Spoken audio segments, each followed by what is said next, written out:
Welcome back to World Crisis Radio. This is Webster Tarpley speaking to you from Washington, D.C. Now, we have more about Syria. We have more about Allen and company.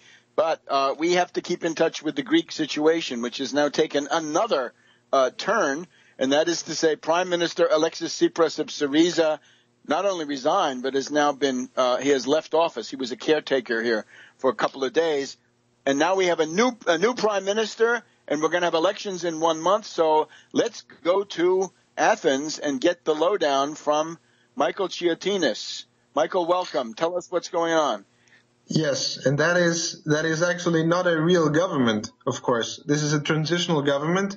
It's a government just put in place to keep the peace while not really governing until elections are held. So in English, it's a caretaker government. A caretaker transitional government with no real authority to make no decisions.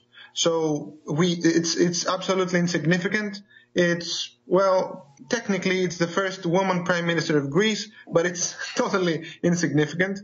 Michael, I would just say that's all true. But anytime there's an election, whoever has power during the time the election is coming on can influence it in certain subtle or not so subtle ways. Yeah, of course. And there are legal issues that get into this thing. But the woman who is now the prime minister was appointed to a very high legal office of the legislative power. By Tsipras himself. So it's someone who Tsipras trusts. And there are many objections by the opposition, by conservative opposition about her. But so this gives me some confidence about keeping legal things all right in the meantime. Now, the main thing is we are heading towards elections on September 20th. Now, any polling numbers I give you are going to be unreliable for two reasons. The first reason is that polling is the number one means of influencing public opinion. It's money that comes into polls. We've seen this in situations like the recent referendum and in all past elections. Actually, in the referendum, we had polls showing the yes vote winning.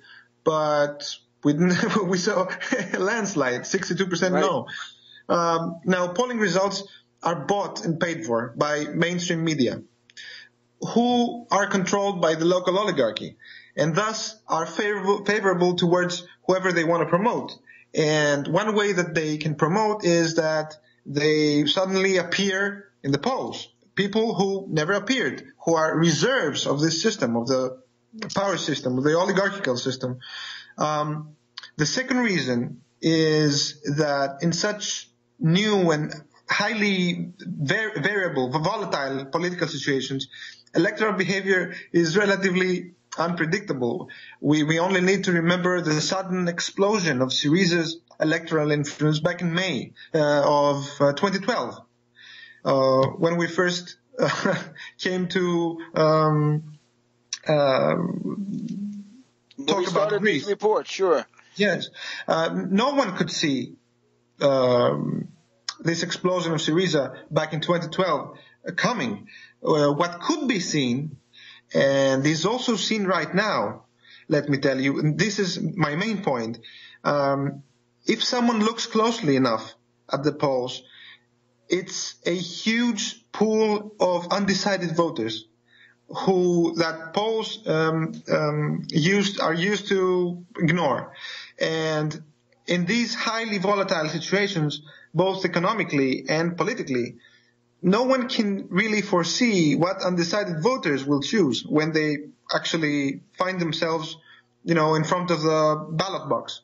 Right. So in 2012 we saw Syriza. Maybe this year we will see, this popular unity, the new left of the left. And maybe we'll see something to the far right. I don't know. I'm afraid of it, but we need to see what will happen. In Weimar Germany, I don't think anyone could expect such an explosion of the Nazis. I hope that we don't see something like this, but you see my point.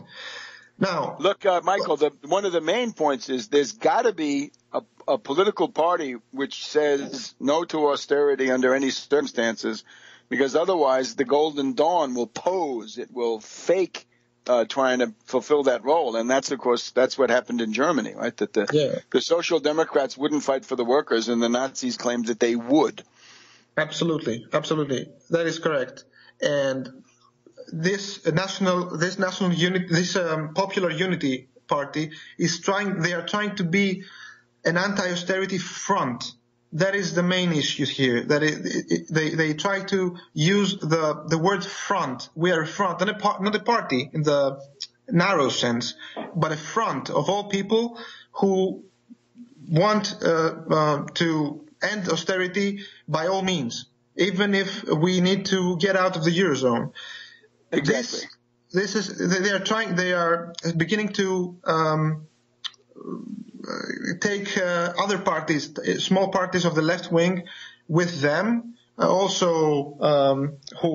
also want to return of the drachma, and that's a respectable opinion, a respectable strategy.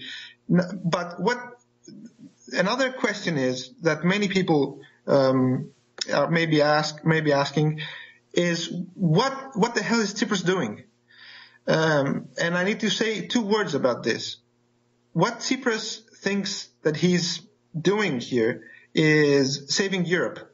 That's my view. There was a so-called, in these talks, in this negotiation, there was a so-called Schäuble plan that reportedly had a temporary Euro exit for Greece, plus, and that's the important point that no one has spoke about this, is a tighter fiscal oversight of the rest of the Eurozone.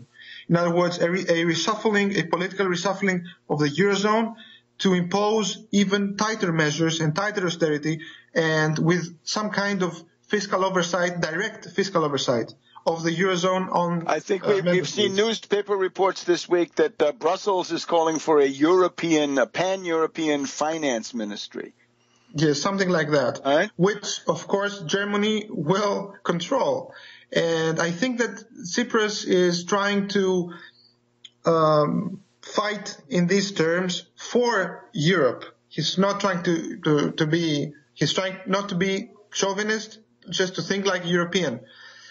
I absolutely respect both strategies, let me tell you. What I'm afraid is what will happen in the meantime when you try to save Europe and Golden Dawn, blows up in your face. That's my concern. And Michael, one thing that occurred to me this week is we had a whiff of panic in the world on Tuesday, Wednesday, Thursday, between China and Europe and the U.S. If somebody in Greece had come forward at the height of that panic and say, "Guess what? We're gonna say all bets are off," and at the height of the crash, right, when China is crashing and Europe is crashing and the U.S. is crashing, say, "Now we want to negotiate, because now you know that if we leave, your whole system will come crashing down." Yeah, but you need to have some leverage, and you need to believe in Greece's leverage. But I'm afraid that a very weak government that we had couldn't do something like this. We need a strong government somehow, some kind of a strong anti-austerity government, and we need to see how things play out from now on. Okay, and we will, week to week, right? Because we want to keep following this. This is the most advanced laboratory to see, things that are going to be happening in other countries. Thank you, Michael. We'll see you next week.